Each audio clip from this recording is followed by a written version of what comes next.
Thank you, everyone, for joining us today for our session on anger. This is being hosted by the Living the Dharma subcommittee of the Center for Buddhist Education. Many of you are regulars for our CBE online lectures, and we have a subcommittee, the Living the Dharma group, and they've been trying to put on Shin Buddhism as it applies to more everyday life topics.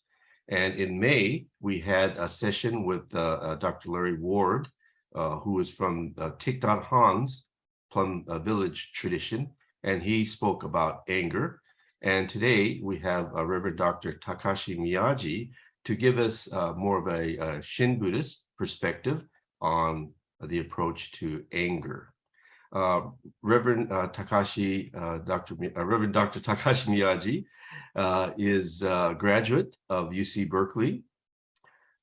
He then went on to study at the Institute of Buddhist Studies and received a master's, and then went on to Japan and studied at Ryukoku University and received a master's and PhD in Shin Buddhist Studies. And now he is one of our integral teachers at the Institute of Buddhist Studies for IBS. And he's also half-time minister at the South Alameda County Buddhist Church, south of Oakland, Berkeley area in the city of Fremont or Union City. So he has to split his time between being a temple minister and teaching at IBS. He's also the son of BCA Minister Emeritus Reverend Nobuo Miyaji and Yoshiko Miyaji. His mother is also an ordained minister, and he's the grandson of the esteemed Professor Kakue Miyaji, who is a former Kangaku, or the highest ranking scholar priest within our Honganji tradition. I'm going to ask him to share a memory or something of his grandfather later. But I'd like to now turn it over to Reverend Takashi to share his thoughts on the topic of finding the antidote to anger from our Shin Buddhist perspective. Thank you. Thank you very much, Bishop Hara, for that nice introduction. If you can please join me in Gassho, I'd like to get started. Namo Amida Butsu. Namo Amida Butsu. Namo Amida Butsu. Namo Amida Butsu. Namo Amida Butsu. Well, hello. Thank you very much. Usually I would be speaking from California, from Union City area, but today I'm actually in Hawaii. So I'm here in beautiful Hawaii Kai of Oahu, and I'm speaking to you early in the morning here at 8 o'clock, I think, a.m. But this is great. I'm happy to be here, and I'm really honored to be a part of this talk. The title is a bit of a misnomer. It's the Antidote to Anger, and when Bishop Harada asked me to do a talk on this, I thought, why me? I don't know anything about that. That's the last thing I would know about how to deal with the situation. But there are a few things that Jodo Shinshu Buddhism has to say about the issue of the three blind passions. One of them being anger, right? And so I'd like to kind of speak on that and look at that issue a little bit from a Jodo Shinshu perspective.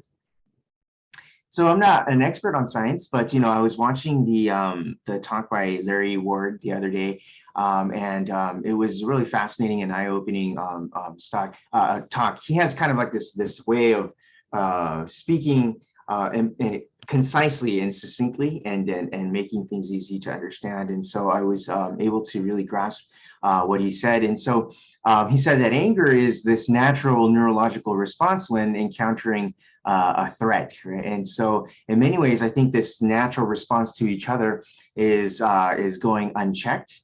And in many respects, society kind of, eggs on this kind of behavior, especially particularly if you watch like cable news and stuff, they do this for, ratings and to kind of, egg on their own side or the demographic that they're targeting.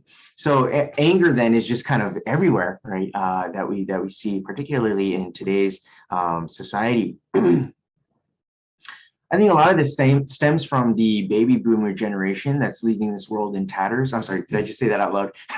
No, I'm just kidding. I think that there's a lot of But I will say that from the younger generation, right, that they might be feeling a lot of kind of anger and angst or frustration because of the economic stagnation that they might be feeling, that they're not moving up the ladder and going up the kind of, at this point in my life, I want to be at this stage in my life. And at this point, I should be here in my life, right? And they're not feeling that, right?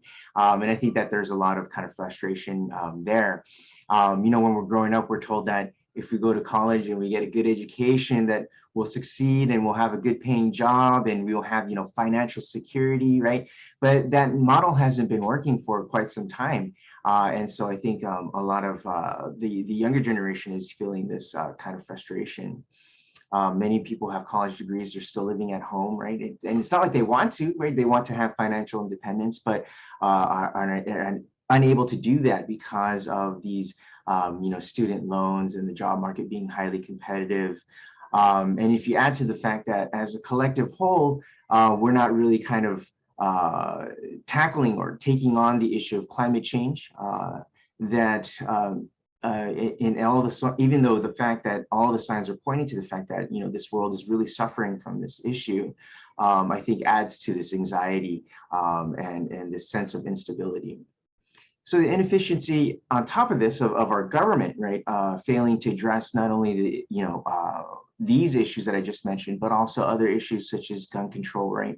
The killing of many innocent lives. We all know the story of what happened at Uvalde. And then the pharmaceutical companies that continually price gouge, much needed medicine. And then the health insurance companies that see patients as dollar signs more than they do as people.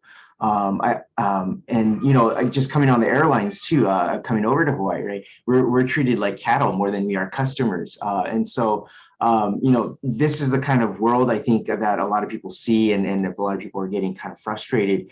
The other day I was watching PBS and they were talking about the 400-year anniversary of when slaves came to the Americas. And one of the things that the commentator said was that this country was built on the enslavement of peoples, where its economic success was based on prioritizing profit over people, profit over people. And I thought that was really interesting. And the person was mentioning that, the using minorities to exploit them for economic gain has been done since then and has been done, even today, right? Now we're still seeing a lot of that same type of exploitation that is happening right now. So we can see how there's a lot of anger and frustration amongst many groups of people because we're forced to feel like, well, who do we turn to? Where's the adult in the room that's going to make sure that everything is done fairly, right? Who's checking to make sure we're all playing by the rules, right? Only to come to find out that no one really is. And actually, the people that are getting ahead, it seems to be, are the people who are finding ways to manipulate the system, right? Using their intelligence to find loopholes and benefit the self as opposed to helping everyone else out. So there's this anger that's just pent up, right? And it's just growing and growing and growing. And how do we deal with this then? And so, watching Larry Ward talk about this Antidote to Anger Part 1, if you hadn't had a chance to see it, please do so. It's a really good talk and I really recommend it. And I'm just going to echo a lot of the points that he made in that talk. But in addition, my talk will also look at the Shin Buddhist approach to this issue of anger. How are we to look at this issue from a religious practitioner standpoint? And these are some of the things that I would like to address today. And I think the important thing to remember is that financial and reputational success based on our accomplishments in this world is not the whole picture in how to see this world and how to in this worldview. We have to incorporate, I think, the spiritual or / religious aspect of our lives in order to have peace of mind and acceptance. And from a Jodo Shinshu perspective, that means looking to the working of Amida Buddha's great wisdom and compassion that teaches us about the limited nature of the Bombu, which I will go into in detail. Coming to the limitation of the ego self, ironically creates spiritual liberation. And it is this message that the world desperately needs to hear right now. And that's why what we're doing and being a part of this tradition and being Nembutsu practitioners ourselves is a crucially important thing to do for this time period, I believe. So in order to carry out this discussion, I'm going to look at the anger and three poisons as situated in the Shinshu doctrine. And I like to also kind of do this through a kind of a peculiar method by looking at what's called the Myokoni, who are these highly respected individuals who were believed to be devout Shinshu followers. So we'll take a look at a couple of them and what they said. And then I'll try to tie that back into how we might look at society today. And I will try to do this in a timely manner. But I ended up making a lot more notes and slides than needed. So I will be kind of flying through some of these slides. Okay. So I forgot to share this. Hope everybody could see this. Okay, so we'll be now looking at the Bombu from the Shinan's perspective.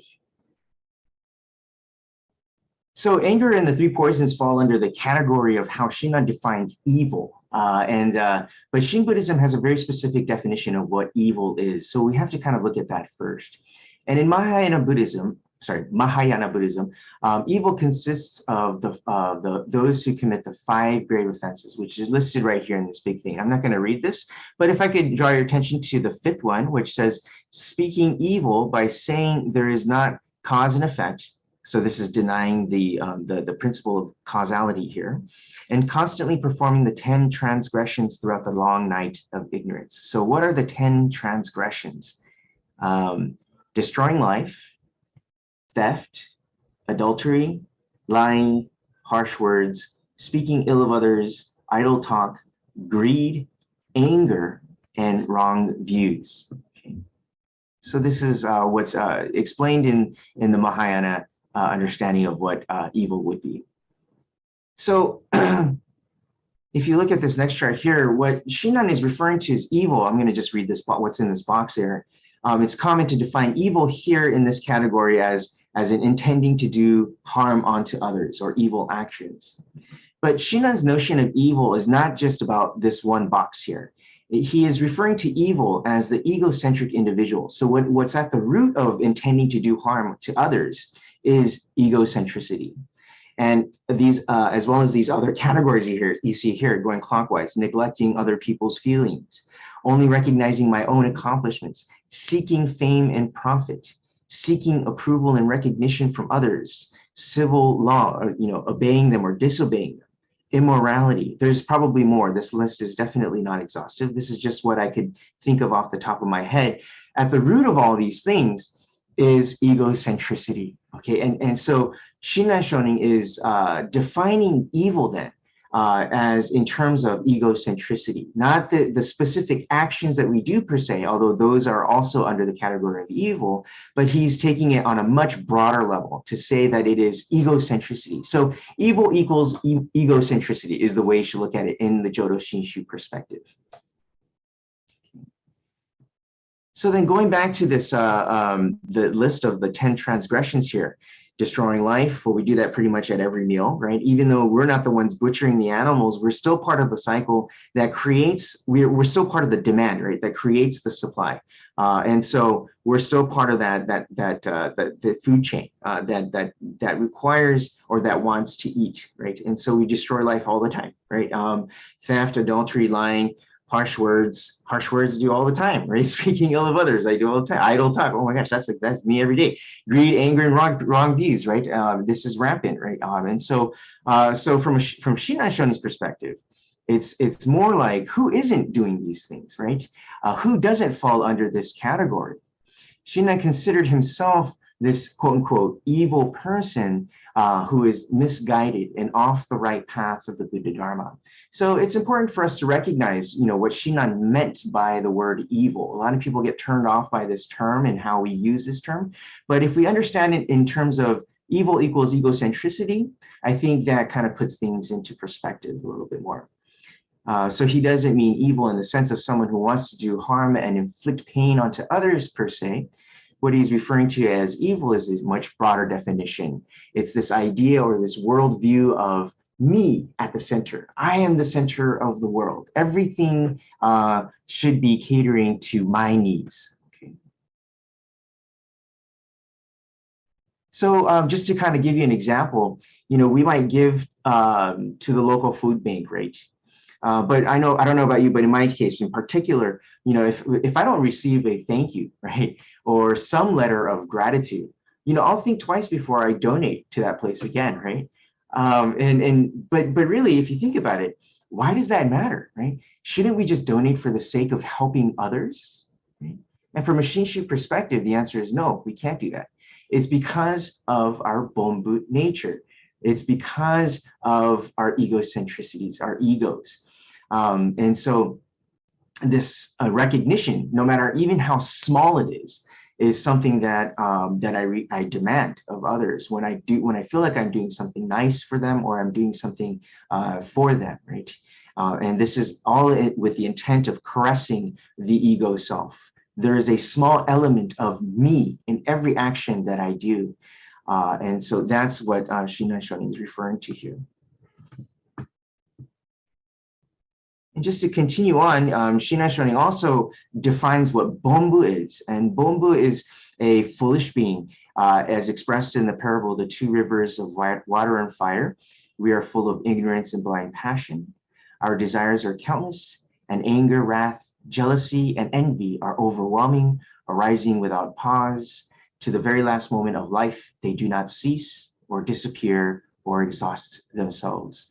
So what Shinai Shonin is trying to explain here is, he is guilty of this himself, but also that, as a Nembutsu practitioner, right, just because he awakens to Amida Buddha's infinite wisdom and compassion and sees the world with this as Amida Buddha's great working as the center of how to look at the world, nothing's changed. He's still a Bonbu. He's still going to have these blind passions until the last moment of his life, right, is what he's explaining here. So he's kind of talking about this, these thoughts of blind passions coming one after another. From the time that we wake to the time that we sleep, and even arguably during this sleep, we go from one desire to the next, right? And just off the bat, when we think about the 3 meals in a day, right, that's desire right there. When we see someone wearing a short skirt and heels, right, or a handsome person with a nice jawline, right, there's sexual desires there. When someone is driving the new 2022 Audi Q8 or the Lexus LS, right, I think to myself, why can't I have that, right? I work hard, right, just as anybody else, right? I should be able to live like this, right, as well, right? Or I have a cousin or a relative or a friend who lives up in the hills somewhere, right? I think to myself, like, I deserve that. I wake up in the morning and I go to work too, right? I mean, I get these things too, right? And so these are all one thought after another, right, is what Shinai Shonin is saying. This is a man that lived 800 years ago, right? 800 years ago, and the things that he's saying is still true to this day, right? It's something that I feel every time, and whenever I read these lines in Shinai Shonin's works, I really identify with these thoughts that he has.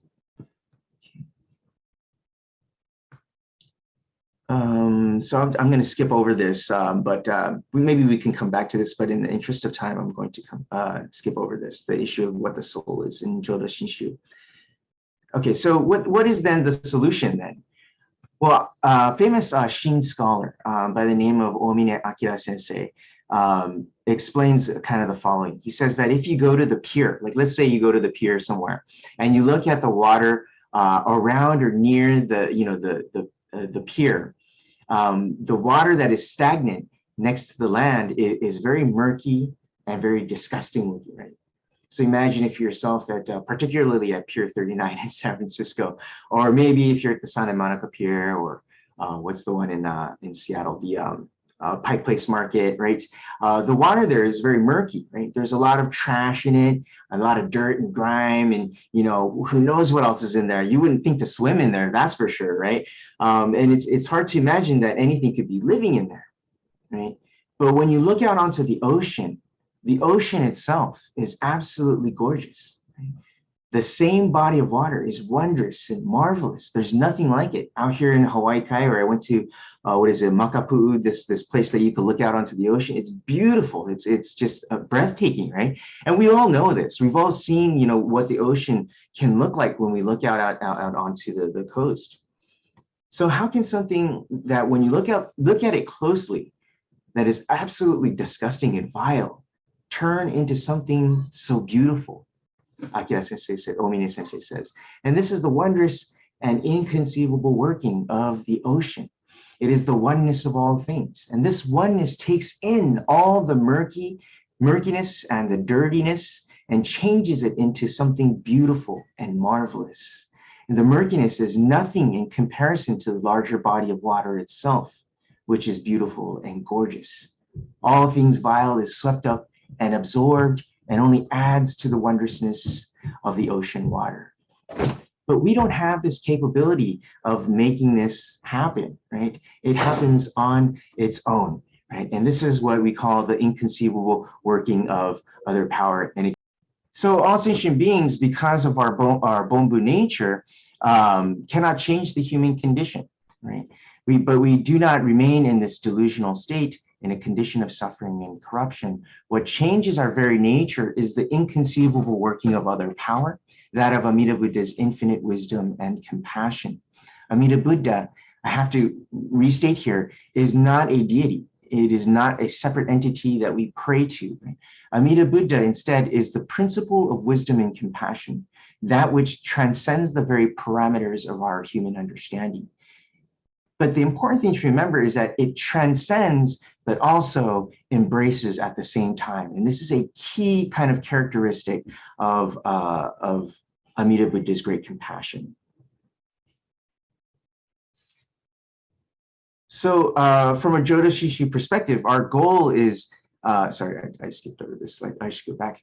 Our goal is to continually listen to the calling voice of absolute truth, this universal principle. And that calling voice is heard as the Onenbutsu, Namo Amida Butsu. So when you say Namo Amida Butsu, that's not a prayer, or we're not asking for anything. We're not asking for forgiveness. We're not asking for health, wealth, or these types of things. Instead, we're simply acknowledging that there is a truth, the truth, that grasps us and embraces us for who we are. And through the voicing of this phrase, we are consciously connecting to that truth. But this universal principle also has a practical application to it. It is our spiritual mirror that shows us our true hearts and minds, right? It shows us our Bonbu nature, what the human condition is. And this is indeed a tough pill to swallow, right? But because we have to be forced to be humbled to understand that we are beings of blind passions. But once we swallow this tough pill that is hard to swallow, the effect of this medicine will slowly start to take effect, and we will slowly begin to see the world in a much different way from before. Larry Ward Sensei in his talk mentions this very point. But in our everyday busyness of our lives, we don't set aside time to just reflect. He explains that we live in a life that is too hectic, where we can't recognize the miracle of human life. We are too busy or worried about being busy and exhaust ourselves doing this. And I firmly agree with this point. Many people don't realize this, but the Sunday services, going to temple and hearing the Dharma messages and chanting the sutras, I can see, how it's boring, right? On the one hand, but it is spiritual nourishment. It is not spiritual nourishment because so-and-so sensei said it, right? Or this famous and easy to understand sensei knows how to break it down easier, right? No, the sensei doesn't matter, right? It's the calling voice of Amida Buddha that comes through the voice box of that sensei that we should be listening for. We shouldn't be listening to the sensei per se, right? It's the calling voice of Amida that comes through the voice of that sensei. So Amida's calling voice is this spiritual nourishment, in the sense that Amida Buddha is telling us, welcome home. Yoku kaite kita ne. Yukkuri shite itte chodai, right? That's what Amida Buddha is saying. Stay here as long as you like, right? Everyone seems to, have forgotten this point, right? For some reason, going to temple has become a chore, but it's not a chore if you understand the significance of the temple. It's a chore when you think you have to keep up appearances, right? It's a chore when you think you're doing this for your kids. You're not doing this for your kids. You're doing this for you, right? You're doing this for you. On the airplane, when they say that the safety instructions, when the oxygen masks come down, that you have to put your own mask on before you help anybody else's. Even if you have children, they say put yours on first because you cannot help them unless you put yours on first. And that is exactly what Buddhism is. I know it sounds very counterintuitive, but that's what Buddhism is. You can't help others unless you first help yourself, right? How can you help someone that's drowning if you yourself are drowning, right? We just don't realize that we're drowning. That's what it is to be ignorant of the human condition. That's what Shinran Shonin is trying to tell us. That is what the Myokonin that I will explain are trying to tell us, right? That we are drowning, but we don't realize it. So actually, you can come to temple and sleep during the Dharma talks, right? But just being here in this presence is very important. It's like the example of the lion in the garden of the peonies. I won't go into that now today, but it's a great story, and we can go into that some other time, or maybe in the discussion. But I promise you that your heart and mind is being calmed by the working of the Buddha Dharma by being in the temple, right, and being with the Sangha. So now I'd like to move on to the Myokonin as the role model. So what is the Myokonin? I'd like to get into that right now. So the Myokonin refers to a fervent Nembutsu practitioner whose life is exemplary and serves as those we can receive inspiration from. Literally meaning wondrously excellent person, it is a term that is an allusion to the Sanskrit term pundarika, or white lotus flower, that is mentioned in the Contemplation Sutra. And it's stated as follows: know that those who are mindful of the Buddha are like a white lotus flower among people. Bodhisattva, Avalokiteshvara, and Mahastama Prapta will become their good friends. They will sit in the place of enlightenment and be born in the house of all Buddhas, end quote. So the Myokonin then has kind of four key characteristics summed up as follows. One is joy, or deep joy, yorokobi. Two is deep gratitude, or arigatai, right? This isn't a simple thank you, right? But deep gratitude. We can also go into this in the discussion as well. What's the difference between a mere thank you and deep gratitude? They're two highly different things. Three is unworthiness, or mottainai. And for some reason, the English translation just doesn't sound right. But this is the closest that it can get, unworthiness, mottainai, right? And then number four, indebtedness, katajikenai. So these are kind of like the four characteristics that emanate from the Myokonin. And throughout the history of the Hongaji, particularly during the Edo period, which takes place for about 200 years, from 1600 to roughly just before 1900s, many of these exemplary figures began emerging, and the record of their stories and accounts were kind of compiled into this anthology known as the Myokonin Chronicles, or the Myokonin Den. And these people were usually from the working class, usually farmers, merchants, or samurai class, and they were generally uneducated. However, their demeanor and their actions and the things that they said all attest to their firm understanding and faith in the great working of other power. So the first person I'd like to talk about is Asada Saichi.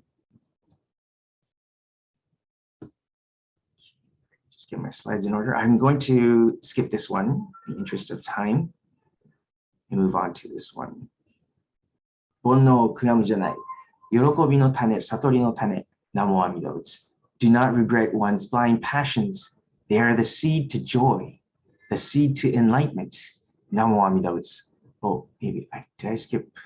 Oh, Asai Saichi. Saichi-san is a very famous Myokonin person, and he lived in Shimane, Japan. And he lived from 1850 to 1932 and died at 83 years old. So fairly recently, right? We might think that these people are like, from centuries ago, but this person died in 1932, so not too long ago. But he left behind about 10,000 or so some odd poems that talk about the working of Amida Buddha's great compassion. And what I just read to you now is one of those. So when we encounter the Buddha Dharma, the working of Amida Buddha's infinite wisdom and compassion, our blind passions, such as anger, become the very treasures that turn these hindrances into deep joy and gratitude. Thus, we should not lament or regret these feelings that we have. Saichi is pointing out that our very evil, quote unquote, nature becomes the fuel that allows us to come to true joy. So when hearing this, there's inevitably a few individuals who will wrongly misinterpret this and say that Jodo Shinshu is condoning bad or evil behavior, right? And they might say, well, if blind passions then become the very seed to our enlightenment, then we should plant a bunch of seeds and do all the bad that we wish to do, right? This is what this kind of misunderstanding happens since the time of Shinran Shonin all the way till this day, right? It happens over and over again. But this understanding is the result of one exploiting the teachings of the Buddha Dharma for one's selfish interests. In other words, a person who thinks in this way does not understand Amida Buddha's great wisdom and compassion. That person presumes to know what the Buddha Dharma is when really that person is using it for personal gain. If one truly understood their Bonbu nature and that it is an illness that one cannot escape from, they would not want to encourage or galvanize the ego self to commit further evil actions as much as possible. I'd like to give you an example that kind of helps to explain this a little bit. If you can imagine yourself at Disneyland and that there's the teacups ride, right? And everybody if you imagine yourself that you're on the teacups at the Disneyland ride, but everyone is on the teacups, okay? If you can imagine, everybody's on the teacups ride. And after some time of being on the teacups, right, you start to get sick. Right? As you're getting more and more sick, would you further spin that middle, that middle wheel that's in the middle of the teacup? Would you further spin that middle dial to go faster and faster and get even more sick? No, right? If you truly felt sick and understood the condition you were in, you would do what you could to slow the spinning motion as much as possible. Now, I don't know if you know this, right, but if the teacups are sitting on a platform that's spinning itself, right, then that's depicting the human condition itself. In the human condition, it's spinning already, right? But we can't stop it altogether, but we can help to slow it, right? We can slow the motion of each individual teacup, right? So there are always going to be people that say, yeah, let's spin it some more, right? And they will spin it as much as they want, right? But they are ignorant of their true situation. Likewise, when we awaken to the human condition and see just how dire it is, we would not want to cause further pain and suffering onto ourselves and onto others, right? So again, we may not be able to completely eliminate our blind passions and suffering altogether, but we can work to mitigate it, try to lessen it as much as possible. So the next slide, Saichi writes, Kokoro koro koro, koro koro de, rokuji no naka de kokoro koro koro. Kore ga tanashimi, namo amida butsu. The heart and mind rolls around, then rolls around some more. But within the 6-character name, it rolls around. And this is what makes it enjoyable. Namo amida butsu. So what we see here is Saichi explaining that every day his heart and mind goes from one attachment to another, as explained earlier, right? His mind is constantly moving from one attachment to another, and he's never settled in the heart and mind. However, what he comes to understand is that this heart and mind is anchored by the name Namo Amida Butsu, the world of absolute truth. And because of this, he is able to look forward to life. As human beings, we're prone to make mistakes. However, it's from these mistakes that the world of the Onenbutsu emerges. And what this means then is that our hearts might waver from one thought to the next with never any peace of mind. We are prone to things like anger, wrath, jealousy, envy, sexual desire, etc., etc. But if from those actions come forth the Nembutsu, then those actions serve the purpose of having brought one to the truth. This life then of having blind passions is not one where we should look down upon ourselves or beat ourselves up because we are Bonbu. As a matter of fact, it's just the opposite. It's because we are Bonbu that we can awaken to the greatness of great life, right? I'd like to give you an example that might help to explain this. If you can imagine a piece of coal, I've been doing some barbecuing lately because it's the summertime, right? When you pick up a piece of coal, it gets everywhere, everything gets black, right? But the coal itself, right, is pitch black, right? It's black, and it's very opaque, right? You can't see through it. It's very opaque. But if you light that piece of coal, it burns brightly, right? And eventually the flame overtakes the piece of coal, right? And burns brightly. So the blacker it is, the more opaque it is, the more brightly it shines, the more energetically it shines and flames. That's what we are, right? When we awaken to the Bonbu nature that we are, we ignite the flame of Amida Buddha's infinite wisdom and compassion that burns brightly, right? And that's what is being explained here through Saichi's example. So the Nembutsu does not work as an incantation that brings about miracles, nor does it have magical powers. But its power lies in its ability to show us the grand scheme of things and its ability to put things into proper perspective, i.e. the human condition. Are we really all that great that we make ourselves out to be? Maybe anger isn't the right way to continue our response to the situation because it will lead to more anguish. How about if I try to see the other person's perspective? These are things that can possibly arise in our listening to the Buddha Dharma because we become aware of the overbearing ego self. Okay, I'd like to move on to Okada San here. Okada was a woman who lived in the island of Mutsude, which is in the Yamaguchi prefecture, which is like the southern part of Japan.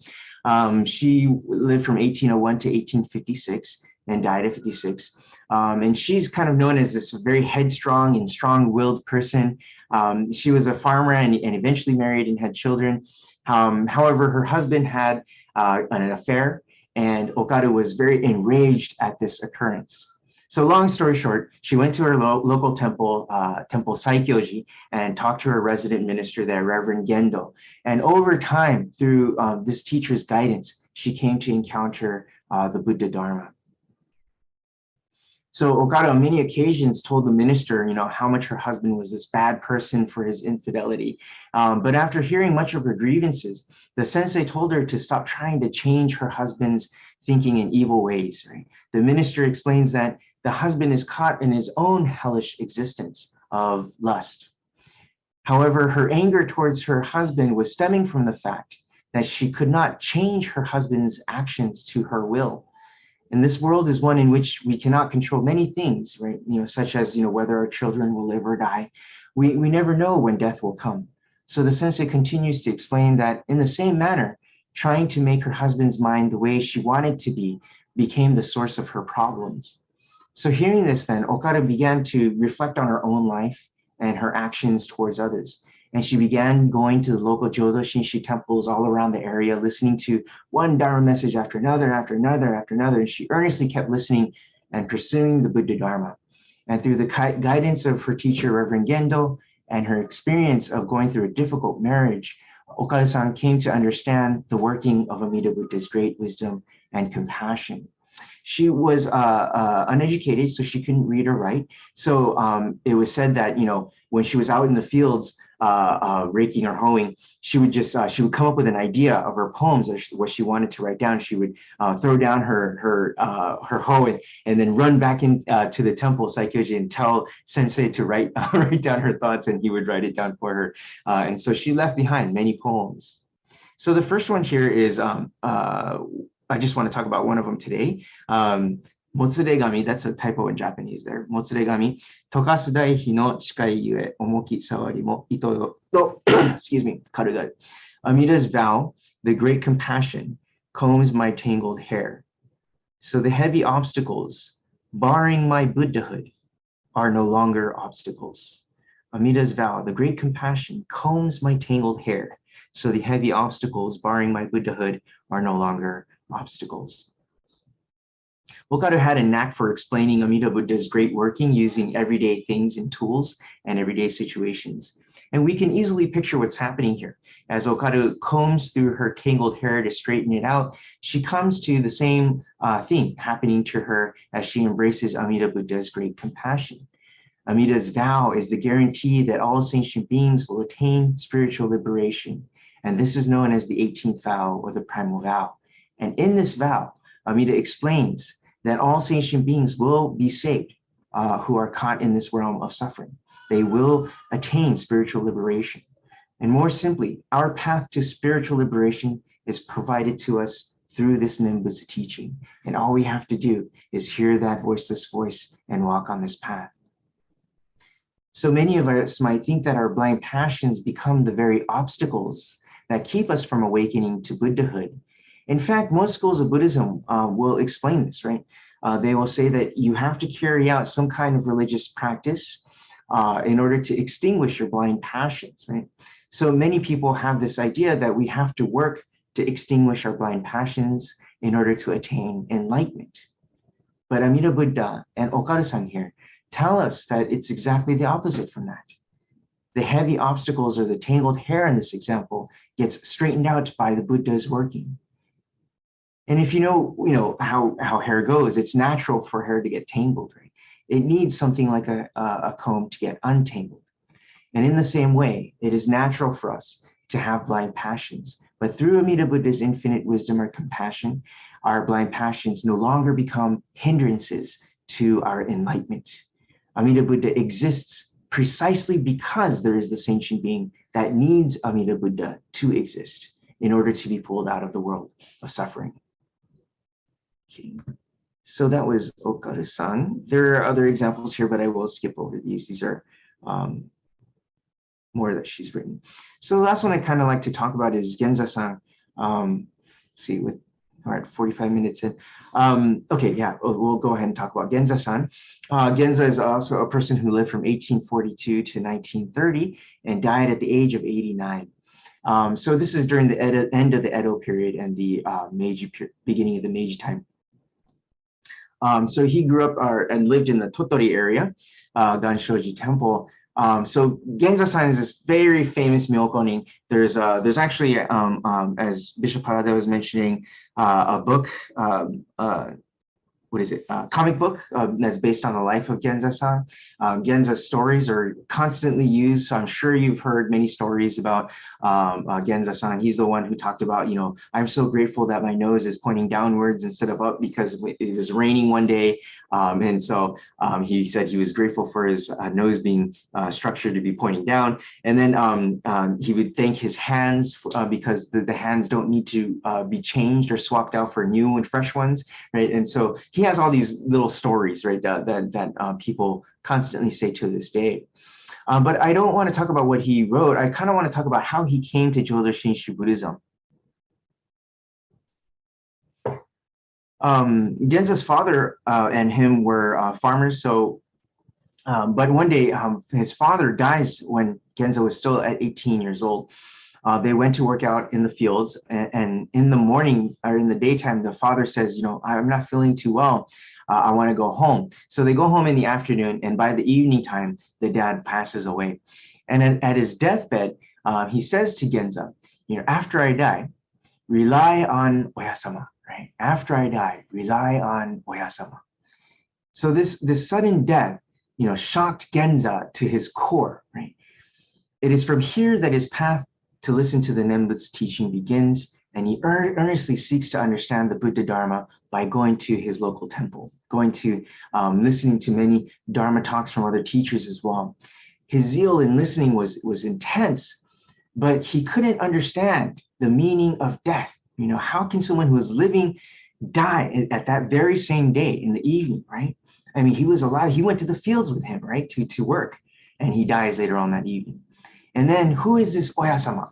I don't know who this Oyasama is. I'm looking everywhere, but I don't know who or what this person is or what Oyasama does for me. So he continually searches for this. But on one summer day, he set out before dawn, as he usually did, to go cut grass under the hills. And he took his cow to help him load the grass. So when he cut enough grass, he bundled it up into this large sheaf, right? And he would put one side on one side of the cow And then he would put another bundle, another sheaf on the other side of the cow, right? And so the cow's weight was balanced out, but he made this third sheaf, this bundle of grass, and he tried to carry it himself, right? And that's when it hit him, he said. He said, all of a sudden it came to me, right? It's here that Genza awakens to the working of other power. And what he came to understand is that Amida Buddha will bear on his back the karma that is too heavy for the individual to carry. It's Genza who cuts the grass, and the grass is karma, right? But the grass is much too heavy for him to carry. So the cow bears the heavy load for him. And just as the cow grows up eating the grass, right? So too does Amida become the Buddha by consuming the karma of the Bombu. Amida becomes Amida because of the sentient being. And this is precisely what is mentioned in the primal vow, that Amida Buddha will save those who are incapable of saving themselves. Thereafter, then, Genza often mentioned that the cow was his Dharma teacher, right? And Genza would often also say, it's an amazing thing, a foolish being such as myself becoming a Buddha, a foolish being becoming a Buddha. But that is precisely what Jodo Shinshu Buddhism is about. The 18th vow, in which Shinran Shonin understood the true meaning of what the Buddha was trying to say, was that the foolish being becomes a Buddha, right? And this is also known as Akunin Shoki in Japanese. Okay, so I introduced to you Genza, Okada San, and Asahara Saichi-san. Okay, so how can we address anger? The antidote to anger, if it isn't clear by now, is not found in the self. It's not found through any particular practices that we can do. Rather, the antidote is found in our reliance on Amida Buddha's great compassion and the true entrusting of the working of other power. And this is not a simple belief in some kind of higher spiritual entity. Rather, this is the encountering and relying on the universal principle of wisdom and compassion. Truth is beyond our understanding, but it nevertheless embraces us as we are.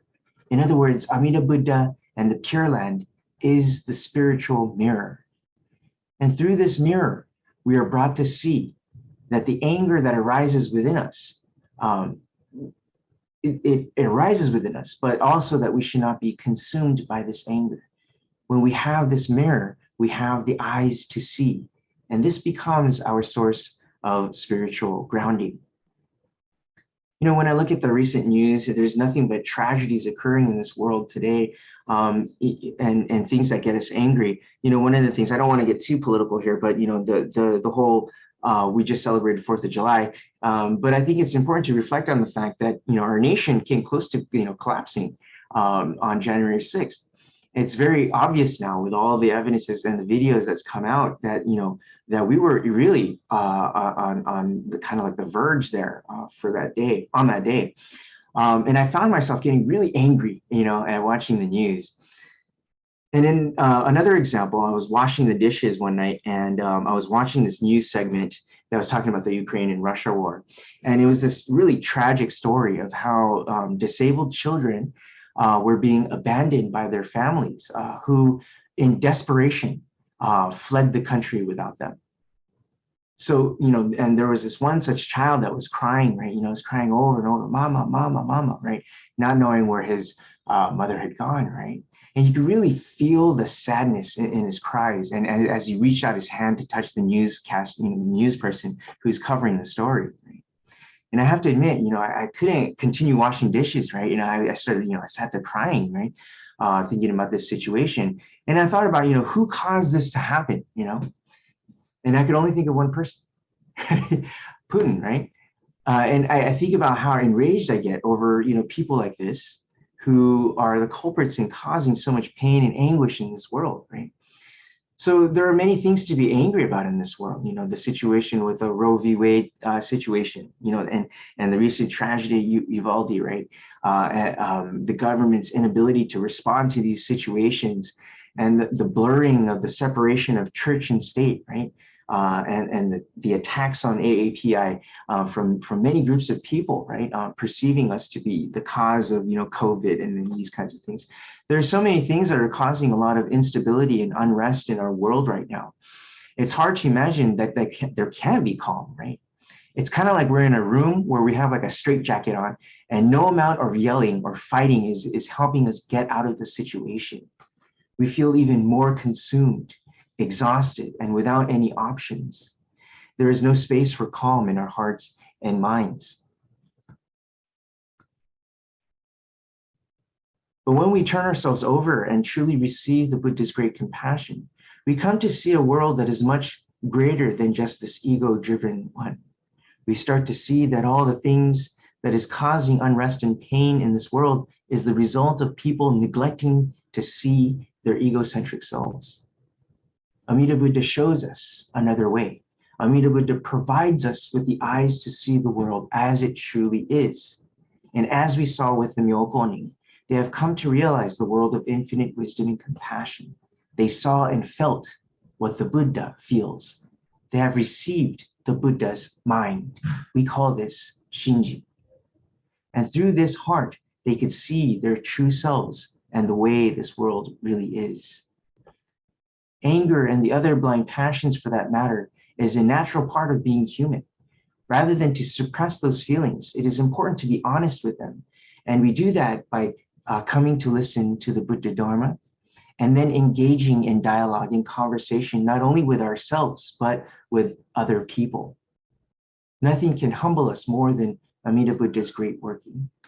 But this is why it is important to continually listen to the Buddha Dharma. And these things, they take time.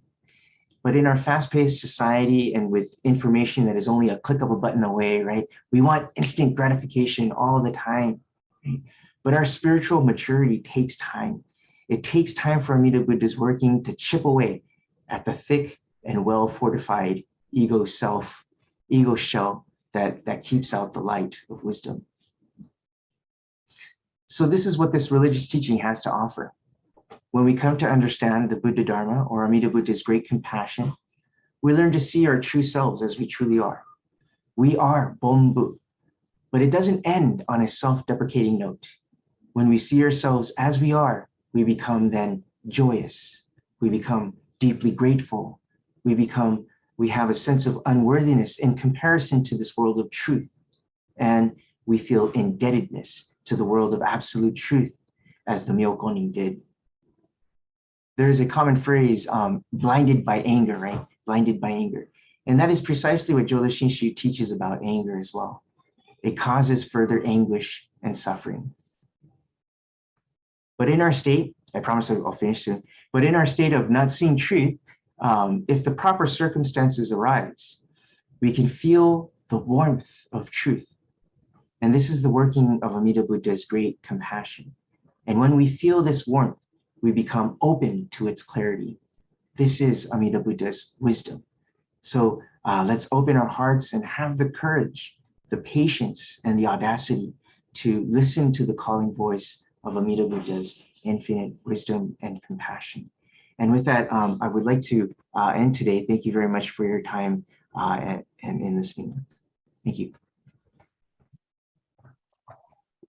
Thank you very much, Reverend Takashi, with your wonderful presentation about the Shin Buddhist perspective on anger and the three poisons. I really love the way you expressed that in Shin Buddhism or Shinran, he defines evil as egocentricity. Oh, I think that's tremendous if we can somehow communicate that in this culture, because this culture just has such a black and white view of good and evil. Right. And that black and white concept of good and evil doesn't have any sense of self-reflection. Whereas if we can introduce this way of looking at evil as you explained it, do you feel, have you attempted that at in your own lectures and Dharma talks that you Yeah, find? it's hard because it's I find I have to sometimes find like a nice balancing point between two. This also involves the issue of translation, and so sometimes translation it gets really hard because there's a lot of things that are evil itself is a loaded term. There's a lot of connotations to it, and then sometimes when you look at the not evil but like the Japanese kanji, they have a lot of kind of associated terms and feelings behind those. And so it's hard to find a one-to-one match. Right. So I do find myself having to explain evil, so when I say evil, then I have to have this kind of disclaimer, which is like, a half a page long of explaining what evil is. But I have to do that for a lot of terms, right? Like, Akumi Shoki, these kinds of as well. And I guess that's part of the job of being a minister. But yeah, I do have to find this balancing act between the two. Translation.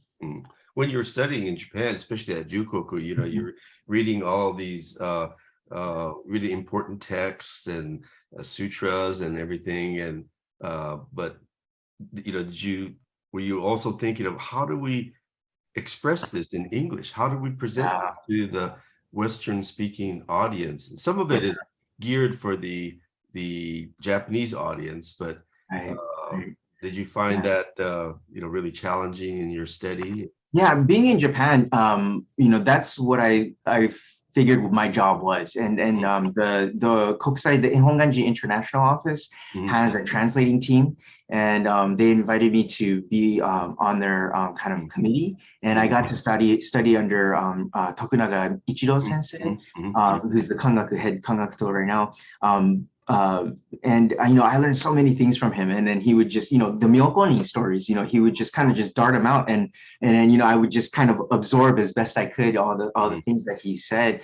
And so, but being under kind of his guidance, I learned a lot about just how difficult translation is, and how it's hard to express things. Even going back from English to Japanese is also hard too as well. And yeah, and I don't want to talk your ears off there, but the translation is such a big topic, I think.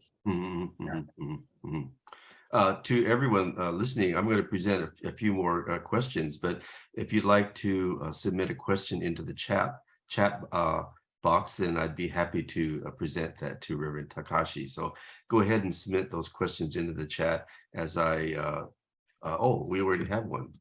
Let's see. Sarah there presents this question. There are so many Japanese words that just don't quite translate the full meaning. And as you shared, I think and things like that. Any other thoughts on some of those terms? Let's see. What would be one of them? Arigatai. Arigatai, maybe we could talk about arigatai. It's translated as just thank you. But arigatai is, if you literally translate, it's like how difficult it is, right? That it's come to be, right? And because of that, then you become grateful for seeing all of the causes and conditions that was necessary for something to have occurred the way that it has. And so that doesn't get expressed, I think, in English. And so there requires a set of explanations, right? The term unworthiness that comes up, that's a tough one to, I hate the word sell, right? But it's a tough one to explain, right? And say that, this makes sense, from a Jodo Shinshu perspective, this makes sense. And maybe even from a Japanese culture, which is highly influenced from, Jodo Shinshu tradition. It's easier to understand in the Japanese, but when you flip it over to the English, it becomes hard. And and I suspect that this could be a lot of the reasons why the Sansei generation, the Yonsei generation don't get put off, but they get frustrated with Jodo Shinshu because it's there's a sense of how come you're not explaining things in a more straightforward way. But straightforward way means a long explanation, right? And sometimes people just want something that's one for one for each word that they hear. but unfortunately that can't be done. And so then what we're talking about here is the culture of Jodo Shinshu, right? That's embedded within the culture of Japanese culture. And so that's what we have to explain, you know, being the minister, is the Jodo Shinshu culture of it, then the Japanese culture of it. And so it becomes hard to do that every single time. And that's, yeah. So I think that things are inevitably changing, you know, for better or for worse, but there's this natural evolution of the Jodo Shinshu tradition. And I think that, you know, as a minister now, what I'm trying to do is kind of see what people are responding to more. What expressions are they responding to more? For example, I use the word save here a number of times in my talk. I do that consciously. You know, I know that there are people who are uncomfortable or don't like that word save. But in my head, I grew up as a Jodo Shinshu Buddhist from, you know, I wasn't a convert. So I have no problem with the term. And the other thing is that I really can't think of any other way to express it other than to say, you know, that term, or, you know, another hard word is soteriology, right? But people are like, what the heck is soteriology, right? So, you know, that kind of avoids the issue altogether. But a term that I found that can be used in place of saving or saved is spiritual liberation, spiritual emancipation. I think people respond to that one a little bit better. Yeah. And so I kind of use them interchangeably. Yeah. Right. Yes, that's a good point. I find myself using the word liberate more than something like save too.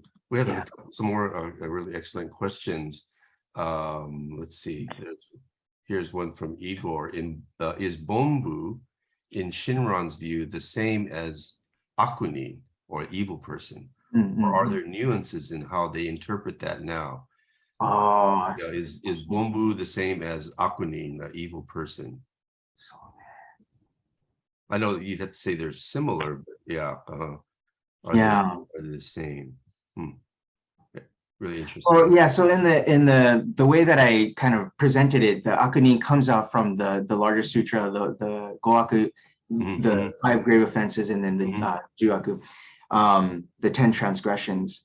And in that sense, it's specifically defined, right? And then so I didn't read the other points, but you know, point 1 is like, if you broke stupas, right, that's committing evil, right? If you, let's see, there's some other ones. There's some other kind of very itemized ones that constitute an evil action in the Mahayana interpretation.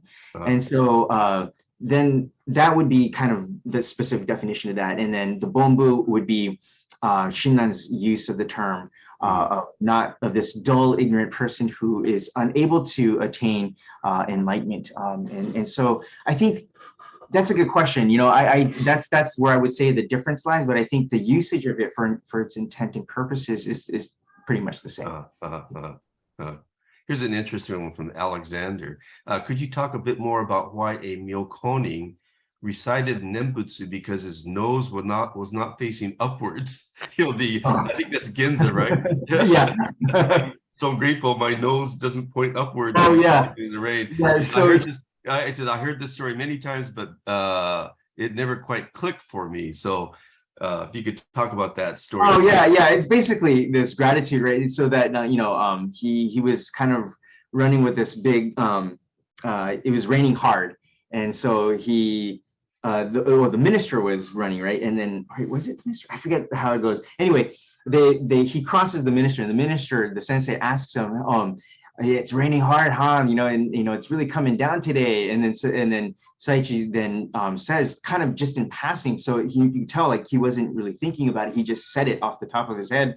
He said, yeah, that's why I'm really grateful that my nose isn't pointed up, because if it's pointed up, then all the water would come into my nose, right? And so I'm so grateful that my nose is pointed downwards, so that it gives me the chance to breathe, and then I can, you know, carry on my day within this rain. And so basically that comes from this idea, you know, the causes and conditions of what we are, for who we are, is in itself enough to be grateful for. That, you know, this every you know, blemish that I have.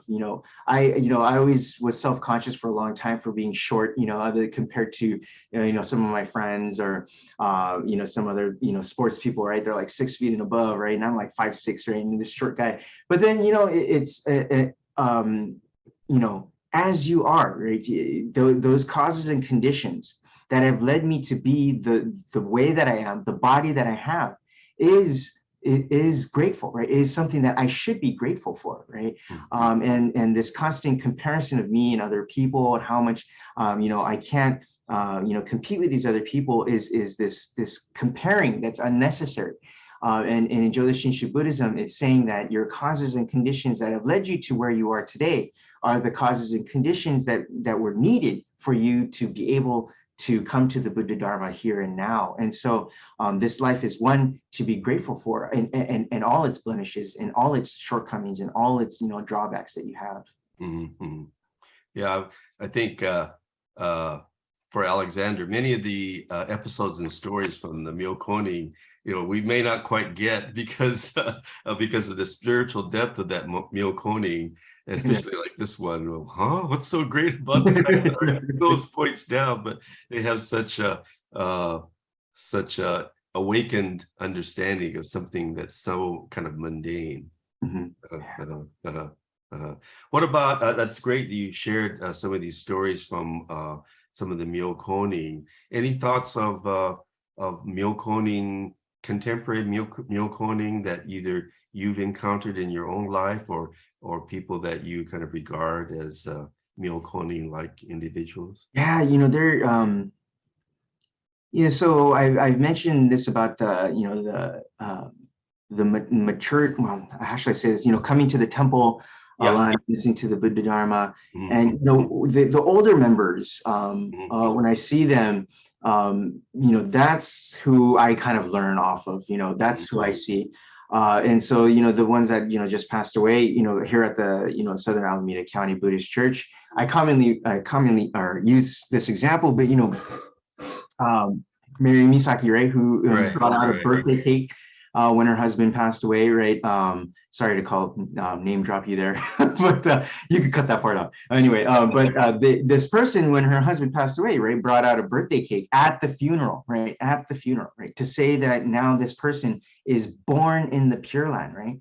And that it was impromptu, that wasn't planned, right? It just kind of, they had that cake ready and it was in the back. I think they were going to use it later, but then she thought to bring that out at the funeral. And so, I can see people being, blown away, like, what are they doing? You're singing happy birthday at a funeral, right? Bringing out a cake on a birthday. And so that's the kind of mentality that she had. The worldview is different, I think, in what we pick up on when we listening to the Buddha Dharma, when we follow the Nimbutsu path, right? Another person was Mrs. Yasuhiro, who passed away. She was also a devout person, came to all the Sunday service. I'm not saying that, you have to come to Sunday service. I'm just saying that, she was a very devoted person and devout. And she says, I forgot what she said to me. She said, mo hazukashi bakkari. I'm just hazukashi, right? She said, I'm hazukashi is I'm embarrassed, or I'm ashamed, right? But it's not this like, when you say I'm ashamed, it sounds kind of like, it's different, right? What she meant was, this I am not worthy of, again, this worthiness, right? That ties in of being embraced by Amida Buddha's great compassion, right? But I am, right? And that's what she was saying by saying hazukashi, right? And I thought, this is, and that just came off of her, like, she wasn't thinking to say that, and because she called me over, and as we were talking, and then she was just like, mo hazukashi, right? And she was just saying that, and I was really touched by her kind of spontaneity in responding in that way. Mas Kodani Sensei from Senshin, I think a lot of you might know him, kind of told me one time. He says that, when you look at the BWA and the older members of the temple, that's where you get the wisdom of this teaching, right? And he says it's kind of like a pendulum, when it swings this way. He says that every so often, like when it comes, that pendulum swings right in front of you, you hit this kind of like aha moment, right? and it's like, oh, I can see it, and then, I was like, oh, I understand what's going on. But then when you're conscious of this moment, when you become aware that you're aware, right, then it loses, then it swings by, right, and then it comes by like every so often, right. And then when you're a young person, this pendulum swings, the arch like swings like really wide. But as you become older and older, you start to see more things. That pendulum swings faster and faster. So you see more of those moments, right? And I thought, there's something to that, and so I always look to kind of the older members of the Sangha for kind of this inspiration of understanding Jodo Shinshu Buddhism. I thought it was also really important, the point you made about the importance of listening to the Dharma, coming to the temple to listen to the Dharma. And as we're trying to reopen our temples and get people to come back, I think we're going to have to really kind of sort of assert that point. Right. How else are we going to come to receive the Dharma? We have to go back and listen, and of course do it as safely as we can. But I think that's a very important point we need to make. Yeah. I think we were also talking about this at one of the ministers, that Kuwahara Sensei with the JSIO said, and the guest minister was from Japan, and we were carrying out this discussion, and he was mentioning that being in the temple kind of is this. I mean, for all intents and purposes, when you do the rituals, you're carrying out a performance. You're performing, right? In front of you wear these robes. That's a performance, right? In a sense. But there's something to be said about being in that space, right? That environment that we're saying there's the line here, and we are now entering the sacred space together, right? And we are doing these rituals together, and the smell of the incense, the gold onaijing, right?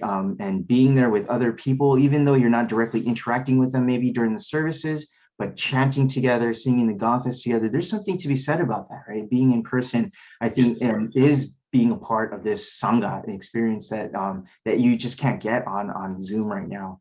And so the other thing about Zoom is that we can have these discussions, and Zoom is great. But it does have its limitations, and I think it's something that we should probably kind of keep in mind as we kind of go back into this hybrid situation, or back into this in-person situation.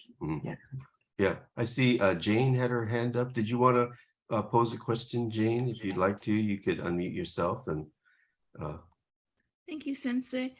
This is a question I've been wanting. Like you had said, now I'm trying to understand the fine line between like anger and response, because especially with Asians, I saw that woman on TV that was attacked. The family was attacked in the drive-through, and she was driving through, and her mother was, and this man threw a racial slur, and then he attacked the family, and they went to court, and nothing, and the judge released them. But I'm thinking, like you're saying, that it's, we should not be angry. I agree with that. But then one of the things they were saying about the race, but Asians, is that we don't get angry, it was not brought, we said shikata ganai, but because women or other families are bringing to light about, hate crimes against Asians, and they're saying it, again, maybe that's not how we're supposed to say it according to Buddhism, to be angry about this, but that's the only way that people understand what's happening and bring it to light. So how do you walk the fine line between being an angry person, overreacting, and saying shikata ganai, that's how it is, I will leave it to, I will take a deep breath, and I would say that's how it is, and let the Buddha, the compassionate Buddha, that unwrap this. Yeah, that's a really difficult one. Because it's just to be clear, I didn't say to suppress or that anger, that it's natural to be angry, right? But perhaps maybe we can, when the dust is settled, that there would be times through this, through talking to each other and other people about this anger that we feel, right, through our words, through communicating that, and letting the outside world know about these kind of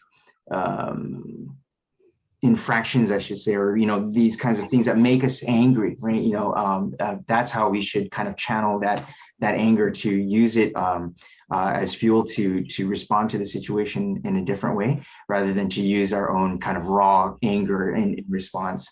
That will only lead to further anguish and frustration. Yeah, and again, as I said in the beginning of this talk, I felt like I was the wrong person, right, to give this talk. And my wife, we fight all the time, right? And so it's like I really don't feel like I'm the right person to do this, and especially in terms of like raising our child, our kid. We disagree on so many points. I tend to be a lot more straight-laced, or we have to be more disciplined. He needs discipline. He needs to be focused. That kind of thing. And she's like, no, we can't. If you do that, then he's going to be turned off from Kumon, or he's going to be turned off from sports, and he's going to want to do other things. And so, and there's this constant kind of battle that we have, right? But I think that it's but that, I mean, I won't admit this to her in front of her face, but but she does kind of show me, like, wow, like, man, there's a lot of anger in me, like the way that I lash out at situations, and it's just like I don't even think about it, it just comes out as anger. And so I think that she shows me that. But in our conversations, in talking with her, then I feel like, I do feel like I'm being better understood. And I feel like I understand her situation a little bit more. And I think what happens is that, there's maybe what it is that there's a lot of like non-communication, not just miscommunication, but non-communication that's happening, that is keeping us from being able to be more accepting of others. Because, I have to admit, I am all for these ecumenical efforts in terms of like, religious stuff, like doing things with not just Jodo Shinshu circles, but other Buddhist, traditions. We don't have too much of an interchange, or, let alone Christian or other religious traditions, right? Even though I might say that I would like to have more of these ecumenical, conversations and efforts, I don't do that.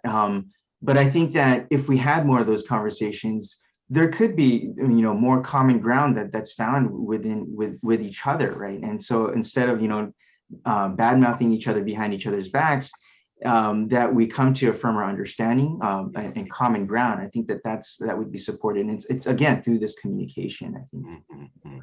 Yeah, thank you, Jane. Mateos has a question. Would you like to present your question, Mateos? Yeah, what's the difference between, I'm probably saying this horribly wrong, Japanese is not one of the languages that I've learned, Shikaka Jinai and Shogunai, or is it the subtlety that can't be translated? Yeah, Shikata Gadai, Shogunai. They're same thing. Yeah, it's the dialect difference there. Yeah. Okay. Shogunai is, Shogunai is the Kansei. Shikata is the Hyojin standard way to say it. Yeah. And there too, there's a subtlety there, right? I mean, like many of the Issei, you would say Shikata Ganai when you're faced with something that you just can't change. Farmers, the crop is destroyed by frost, and no use crying over spilt milk. And they would say, well, Shikata Ganai, we just have to work harder next year, but it doesn't necessarily mean you just are give in, sort of easily give in to things. So there's sort of a subtlety there with that expression, I think, huh? Yeah. And then going back to Jane's question, maybe that has to do with engaged Buddhism. So like, how do we become engaged with maybe various social issues that we think we should as Buddhists, but not be engaged with egocentricity, and bringing our egocentricity into our engaged Buddhism, I think is a real challenge. Sensei, I'm actually curious to hear if you might have like an example of Yokonin like person, or someone that you kind of greatly respected. Yeah. Well, my experience at Orange County, we had a couple of wonderful ladies. One night, everyone knows her, but she passed away a few years ago, Sachi Ochiai. And she was the most devout listener of the Dharma. And just even one person like that in your Sangha changes your Sangha tremendously. So she's like a role model to everyone about about listening and her attitude. So she was, I learned so much from her. Oh, that's great. Yeah, yeah, That's- yeah. Can you, I wanted to, maybe many of you don't know that Reverend Takashi's grandfather was this esteemed minister and scholar, Professor Kakue Miyaji. He was, Kangaku means the highest ranking sort of scholar, priest in our Hongan tradition. And then he retired and came to the United States and lived over here in Santa Barbara, also in Los Angeles.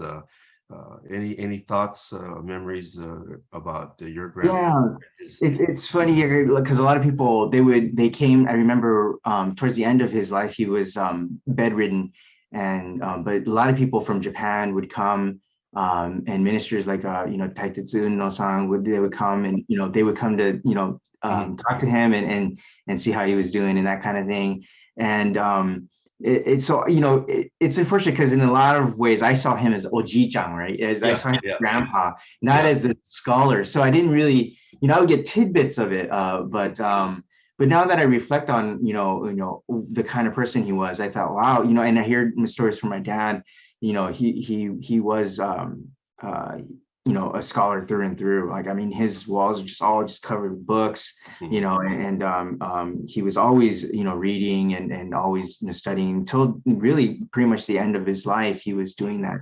And so that's kind of what I think my father saw. And then, what I see, what I remember of him. And so that's kind of, I use that as a marker to use as inspiration to try to, mimic something like that, but it's nothing close to that, but just mimic it. And that's the way I see him as. And one of the things I remembered him that my dad said about him was that he would happily donate his organs when he died.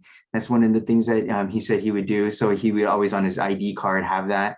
My dad had that. And it's because this idea of learning to let go of yourself when you passed away, right? So I remember that. And the other thing was that he would cry at his Dharma talks. He cries a lot. I remember that. And he would passionately speak. He would close his eyes and he would passionately speak. And then he would all of a sudden start crying. Remember that, right? And then I've noticed that my dad does that, right? And then I find myself doing that, certain Dharma talks and stuff. So I think that's something that really kind of left an impression on me. The fact that, as a fully grown man, who's at the podium in front of people crying, and it's like, what's he crying about, right? And so sometimes I remember, this kind of goes off on a tangent. I kind of remember someone whose name will always remain unnamed, but he told me, he's like, a true man should never cry, right? Especially a minister, right? Because that shows weakness. And when a family is hurting, like at a funeral, a minister should not be crying, right? And so but as I studied, and as I seen the other ministers, right, I fully disagree with that sentiment. I think actually, as a matter of fact, I think if you don't cry, then you don't understand, right? Because I mean, how could you not cry, right? Because if you understood just how much you are being, this path has grasped you, right?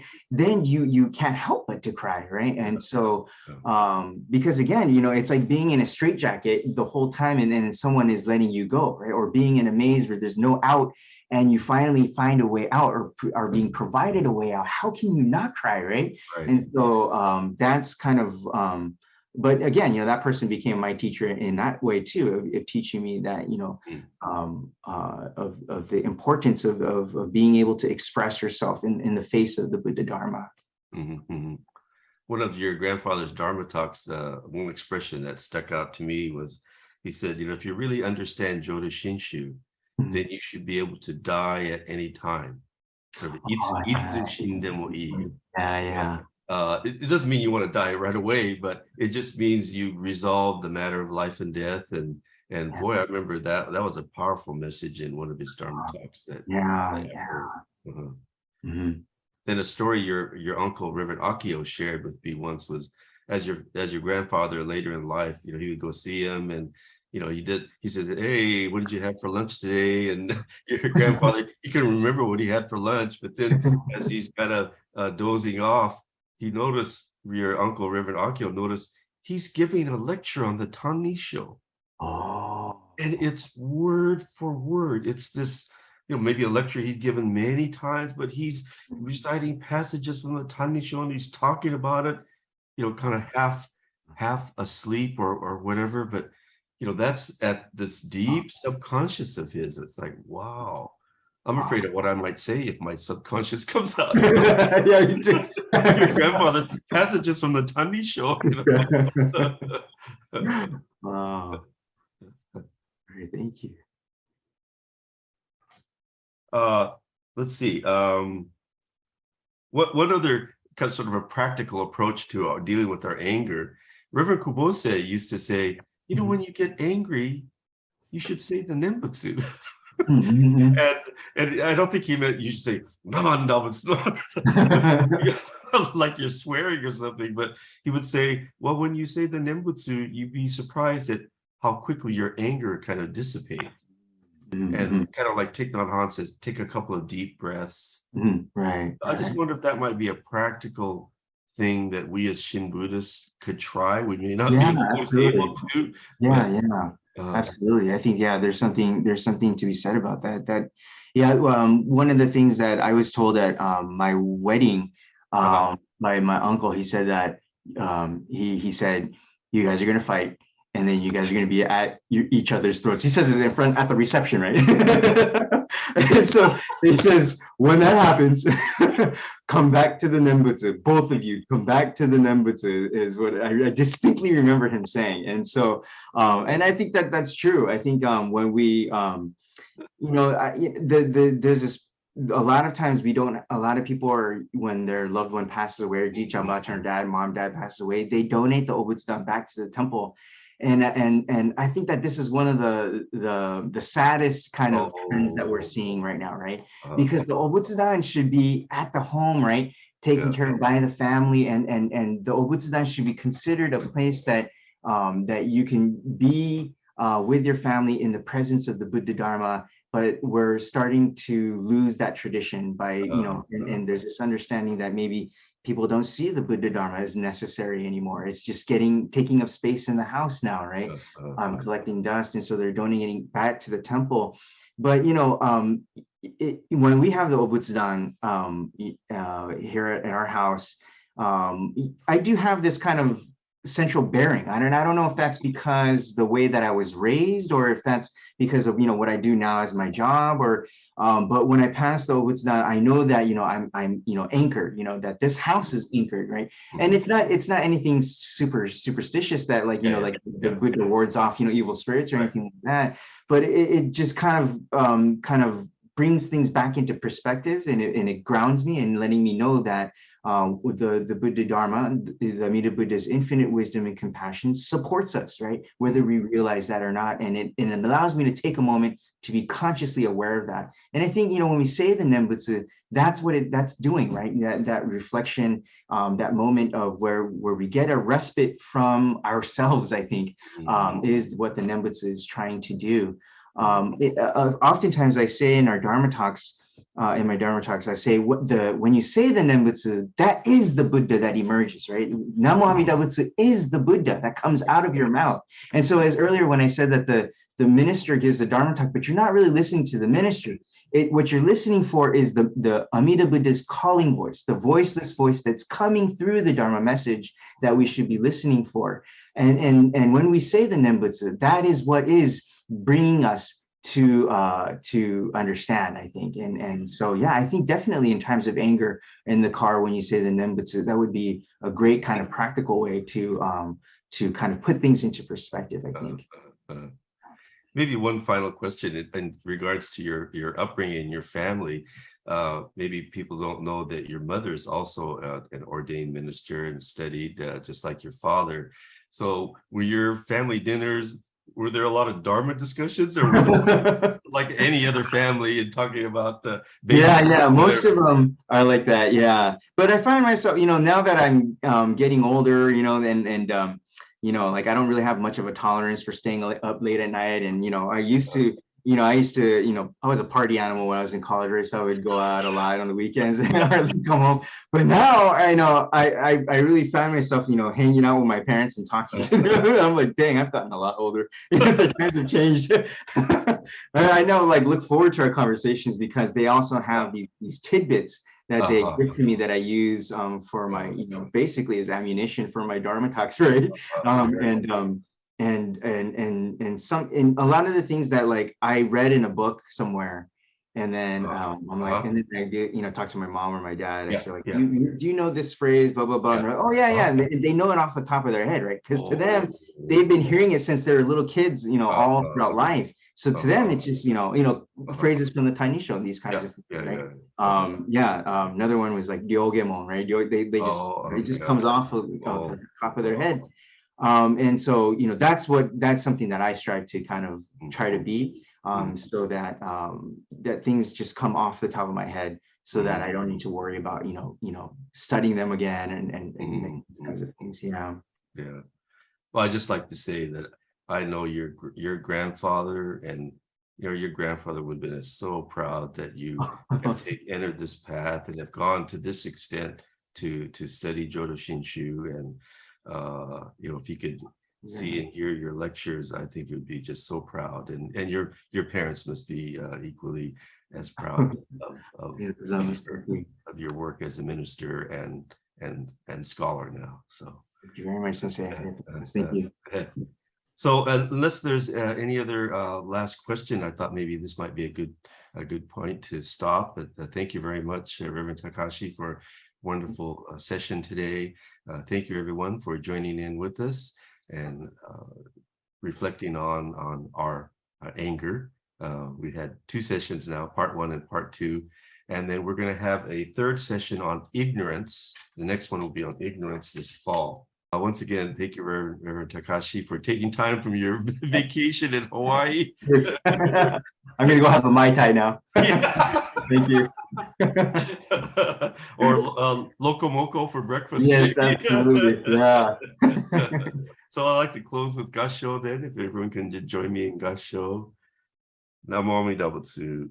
Namo Amidabutsu. Namo Amidabutsu. Namo Amidabutsu.